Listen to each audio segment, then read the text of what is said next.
हेल' लोगोफोर खुलुमबाय नोंथांमोनखौ गिबियावनो गासैखौबो बड' जोबनि सानाव बरना लाग्रोनाय जाबाय लोगोफोर जोंहा IOC निफ्राय साख्रि ओंखारना फैदों दै इन्डियान अइल कर्परेसन लिमिटेड बिनिफ्राय जोंहा साख्रि ओंखारना फैदों दा बेनिखायनो बे भिडिअखौ गासिबो जोबजासिम नायलांबाय थाबानो जाबाय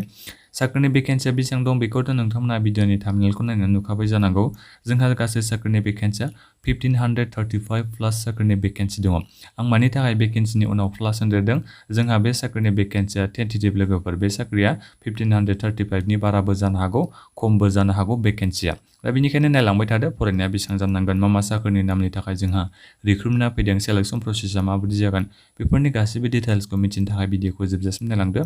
लोगोफोर नोंथांमोना जाहाथे बेबायदिनो साख्रिनि आपडेट मोननो हाबाय थायो बिनि थाखाय जायफोर चेनेलाव गोदानै फैनाय नोंथांमोना अननानै चेनेलखौ साबस्क्राइब खालामनानै लाबानो जाबाय लोगोफोर जोंहा बे साख्रिनि एप्लाइ मालानिफ्राय जागोन गाबोननिफ्रायसो जागोन दे बेखौ गोसोआव लाबानो जाबाय गाबोन जोंहा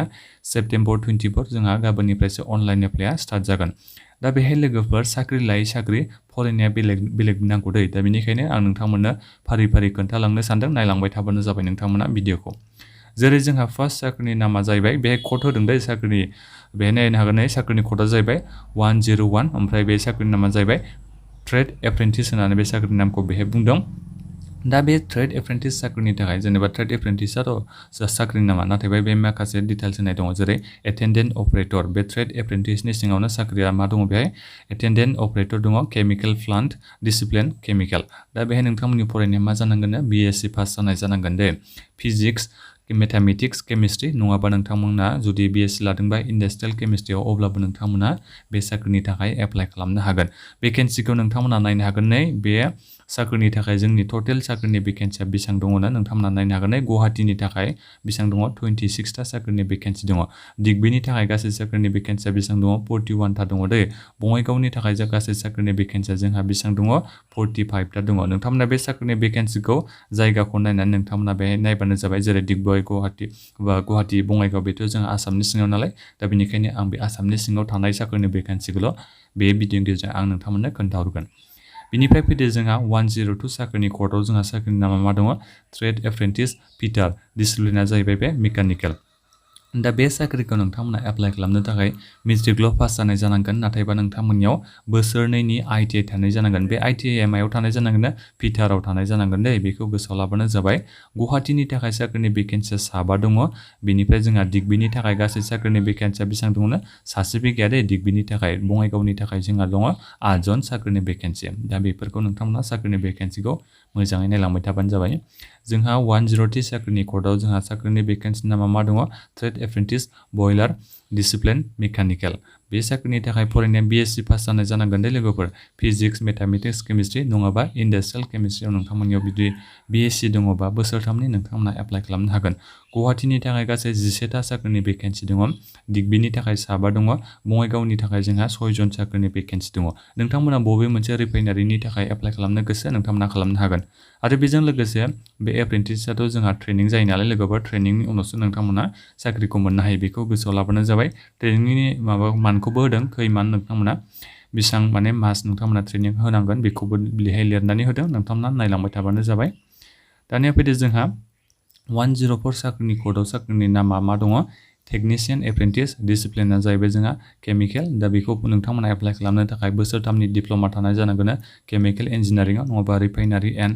पेट्रकेमिकेल इन्जिनियारिंआव जुदि नोंथांमोनाव डिप्ल'मा दङबा बोसोरथामनि एप्लाइ खालामनो हागोन गुवाहाटीनि थाखाय गासै 23 टा साख्रिनि भेकेन्सि दङ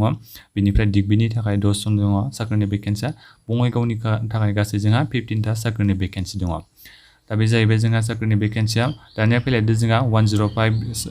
साख्रिनि क'डनि थाखाय साख्रिनि नामा मा दङ जोंहा टेकनिशियान एप्रेन्टिसनि सिङावनो बे डिसिप्लिनआ जाहैबाय मेकानिकेल बोसोरथामनि डिप्ल'मा थानाय जानांगोन मेकानिकेल इन्जिनियारिंआव अब्ला एप्लाइ खालामनो हागोन गुवाहाटीनि थाखाय गासै 24 टा साख्रिनि भेकेन्सि दङ दिग्बिनि थाखाय 30 टा बङाइगावनि थाखाय 22 टा दङ दानिया फैदो गुबुन मोनसेयाव जोंहा नेक्स्टआव दङ टेकनिशियान एप्रेन्टिस डिसिप्लिनआ जाहैबाय बे इलेक्ट्रिकेल बिनि थाखायबो नोंथांमोननि फरायनाया बोसोरथाम जानाय जानांगोन बोसोरथाम डिप्ल'मा लानाय जानांगोन इलेक्ट्रिकेल इन्जिनियाराव एप्लाइ खालामनो थाखाय गुवाहाटी बिनि थाखाय साख्रिनि भेकेन्सिया 17 टा दङ दिग्बिनि थाखाय गासै 20 टा बेनिफ्राय दङ जोंहा बङाइगावनि थाखाय गासै 15 टा साख्रिनि भेकेन्सि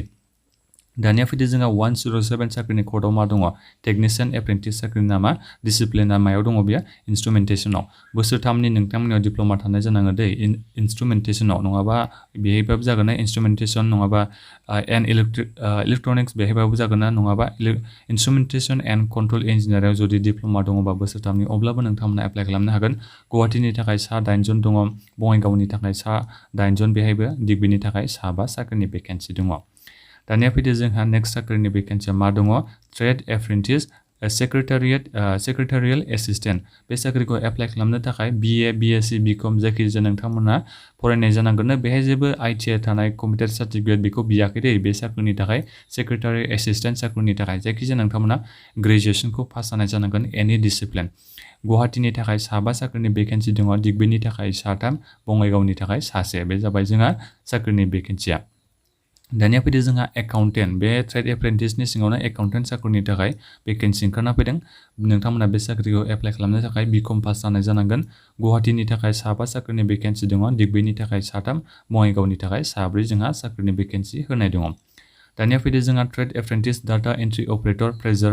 एप्रेन्टिस बे साख्रिखौ एप्लाइ खालामनो थाखाय हायार सेकेन्डारिल' पास जानाय जानांगौ दे लोगोफोर बेहाय आरो जेबो आइटिआइ नांदेरा गुवाहाटीनि थाखाय सा 3 दङ साख्रिनि भेकेन्सिया दिग्बिनि थाखाय सा 3 जोंहा आरो बेहाय दङ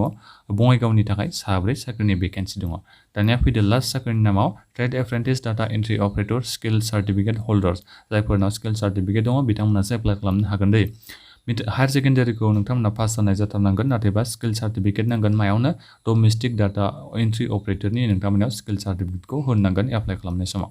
गुवाहाटीनि थाखाय सा 3 दङ साख्रिनि भेकेन्सिया बङाइगावनि थाखाय सा 2 दिग्बिनि थाखाय सा 3 साख्रिनि भेकेन्सि दङ दा बे जाहैबाय जोंहा साख्रिनि भेकेन्सिया लोगोफोर आरो बेजों लोगोसे बे आं आनरिजार्भनि खोथाखौ बुंबोदों बेहाय माने टटेल साख्रिनि भेकेन्सिखौ आं खोन्थाबोदों दा नोंथांमोना बेहाय माने रिजार्भ केटेगरियावबो माखासे साख्रिनि भेकेन्सिखौ रानदों जेरै एससि एसटि कोटानि थाखाय माखासे रिजार्भेसन दङ साख्रिनि भेकेन्सिया बेफोरखौ नोंथांमोना नायनो हागोन दा बेहाय जोंहा दाथ' आं नोंथांमोननो खोन्थाहरजोब्बाय नाथायबा मोनसे खोथा दै जोंहा बेयो नोंनि बे हायार सेकेन्डारियानो जा नोंनि बे ग्रेजुएसननियानो जा नोंथांमोना 45% नांथारगोन दै जायफोर बिथांमोना एससि एसटि नोंथांमोना एप्लाइ खालामनो सानदोंबा 45%नि बारा मार्क लानानै नोंथांमोना पास जानाय जानांगोन एप्लाइ खालामनो थाखाय आरो बेजों लोगोसे बैसोआ बेसेबां जानांगोन लोगोफोर 18 बोसोरा जाथारनाय जानांगोन 18 बोसोरनिफ्राय 24 बोसोरनि सिंनि गासैबो केन्डिडेटफ्रा बे साख्रिनि थाखाय एप्लाइ खालामनो हागोन बैसोखौ नोंथांमोना नायबानो जाबाय आरो बेजों लोगोसे जोंहा बेहाय माखासे रिजार्भेसननि खोथा होदों बेखौ नोंथांमोना फरायनानै एसे नायनो हागोन बेफोरनि डिटेल्सखौ नोंथांमोना नायबानो जाबाय दा बेहाय माखासे डिटेल्स दंबावो जेरै माने कन्डिसन होनाय दङ आरो बेफोरखौ नोंथांमोना फरायनो हागोन बेफोर कन्डिसनखौ दायो आं नोंथांमोननो माबोरै एप्लाइ खालामनांगौ एप्लाइ मालानिफ्राय जागोन आं बेखौ नोंथांमोना दायो बेहाय खोन्थाहरनो सानदों लोगोफोर जोंहा एप्लाइआथ' गाबोननिफ्राय जागोन आं बेखौथ' नोंथांमोना दहायनो खोन्थाखाबाय आङो अब्लाबो नोंथांमोना अफिसियेल वेबसाइटनि लिंकखौ भिडिअनि डिसक्रिपसनाव होनानै दोनखादों जुदि नोंथांमोना गाबोन जेब्ला अनलाइन एप्लाइ स्टार्ट जायो अब्ला नोंथांमोना एप्लाइ खालामनो हायो आरो बेहाय जोंहा सेलेक्सन प्रसेसआ माबायदि जागोन बे मोनसे गोनां खोथा जोंहा लोगोफोर जोंहा बियो सेलेक्सन प्रसेसआ रिटेन एग्जाम जागोन रिटेन एग्जामा जोंहा बियो एमसिकिउ टाइपनि जागोन दै बेखौ नोंथांमोना गोसोआव लाबानो जाबाय सेलेक्सन मेथडलजि बेहाय खोन्थाखादों नोंथांमोना बेखौ नायनो हागोन सेलेक्सन प्रसेसआ माबोरै जागोन डकुमेन्ट भेरिफिकेसनाव नोंथांमोना मा डकुमेन्टस लानांगोन बेफोरखौ बेहाय डिटेल्स होखादों दा बेनिखायनो नोंथांमोना एप्लाइ खालामनायनि सिगांनो बे एडभार्टाइजमेन्टखौ डाउनलड खालामनानै एसे फरायनानै नायबानो जाबाय जाहाथे नोंथांमोना एप्लाइ खालामनायनि सिगां माखासे डिटेल्सखौ मिथिनो हायो आरो बेजों लोगोसे जोंहा बे रिटेन एग्जामा माला जागोन आं बेखौबो नोंथांमोना खोन्थाहरग्रोनो सानदों जोंहा बे जागोननो नभेम्बरनि 6 तारिखआव रिटेन एग्जामा जागोन दै लोगोफोर बेखौ गोसोआव लाबोनो जाबाय एडमिट कार्डखौ नोंथांमोना 1 नभेम्बरनिफ्राय 5 नभेम्बरनि गेजेराव डाउनलड खालामनो हागोननो बेखौ गोसोआव लाबोनो जाबाय ओमफ्राय रिजाल्टखौ नोंथांमोना 21 नभेम्बराव मोननो हागोननो ओमफ्राय डकुमेन्टस भेरिफिकेसना 28 बे टेन्टेटिभ डेट गोजादै लोगोफोर बियो जानोबो हागौ बे डेटआव नङाबा बियो उनावबो जानो हागौ नङाबा सिगाङावबो जानो हागौ बेखौ गोसोआव लाबोनो जाबाय जोंहा डकुमेन्टस भेरिफिकेसना 28 नभेम्बरनिफ्राय 7 डिसेम्बरनि गेजेराव जागोन बेयो टेन्टेटिभ डेट बेहाय जानोबो हागौ जायाबो जानो हागौ दा बेखिनियानो लोगोफोर नोंथांमोना गाबोन अनलाइन एप्लाइ खालामबानो जाबाय आं एप्लाइ अनलाइन लिंकखौ नोंथांमोना भिडिअनि डिसक्रिपसनाव होनानै दोनदों माबाफोर सोंनांगौ दङबा नोंथांमोना भिडिअनि कमेन्ट बक्सआव कमेन्ट खालामनो हागोन आरो नोंथांमोना बे एडभार्टाइज लिंकखौ भिडिअनि डिसक्रिपसनाव मोननो हागोन दा बेखिनियानो लोगोफोर भिडिअखौ लोगोफोरनो शेयार खालाम चेनेलाव गोदानै फैदोंबा चेनेलखौ साबस्क्राइब खालामनानै लाबोनो जाबाय गोजोन्थों